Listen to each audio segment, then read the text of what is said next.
လုံးပဲမင်္ဂလာပါနော်နှလုံးလက်ထက်စာချုပ်ဆိုင်ကနေကြိုဆိုပါရစေခုဆိုလို့ရှိရင်ရောလက်ထက်စာချုပ်လေးကိုပြသပေးပါမှာပဲနော်ကိန်းဒီအစုံလဲမောင်နဲ့ပြန်တန်းနေတဲ့ပုံလေးဖြစ်ပါရဲ့ရှင်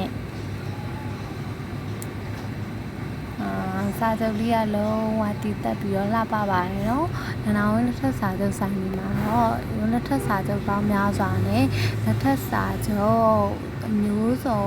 မျိုးပေါင်းများစွာကိုလာရောက်ဝယ်ယူရပါတယ်နော်။စာချုပ်လေးမှာဆိုလို့ရှိရင်အတွင်းသားစာရိုက်ဘောပင်တစ်စိတ်ကောင်းလေးတွေပါမယ်။ပြီးလို့ရှိရင်ရောလက်ထက်စာချုပ်လေးဆိုလို့ရှိရင်ရောလက်ထက်စာချုပ်လေးနှစ်စုံပြီးလို့ရှိရင်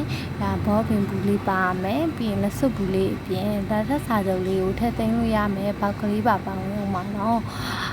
စာချုပ်လေးကိုမှာယူလို့ခြင်းเนาะ Viber ဖုန်းနံပါတ်ဖြစ်တဲ့4550ရှင်းနေ135 Viber လေးရနေပြီးတော့မှာယူလို့ရတယ်လို့အမှန်56ခုကုန်တယ်လမ်းမကြီးကြောက်တရားမြို့နယ်ရန်ကုန်မြို့ထဲကနေပြီးတော့လာရောက်ကိုယ်တိုင်ကိုကြားစိတ်တိုင်းကြလာရောက်ရွေးချယ်ပြီးတော့ဝယ်ယူလို့ရပါတယ်เนาะဒီမှာရဲ့ဆိုင်လေးอ่ะဆိုလို့ရှိရင်မနက်8နာရီခွဲကနေပြီးတော့9နာရီတွင်ဆိုင်ဖွင့်ပါတယ်เนาะရုံးဖွင့်ရအတွင်းမှာဆိုလို့ရှိရင်လည်းမော်ကွန်းတင်လက်မှတ်ရေးထိုးခြင်းအပြီးအစီကိုလည်းဆောင်ရွက်ပေးသွားပါမယ်ရှင်အသေးစိတ်လေးသိရှိလို့ပါက Viber ဖုန်းနံပါတ်ဖြစ်တဲ့4550ရှင်းနေ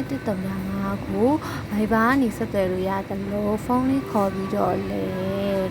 သိစင်တာလေးကိုစုံစမ်းမေးမြန်းလို့ရပါတယ်ရှင်အားလုံးပဲ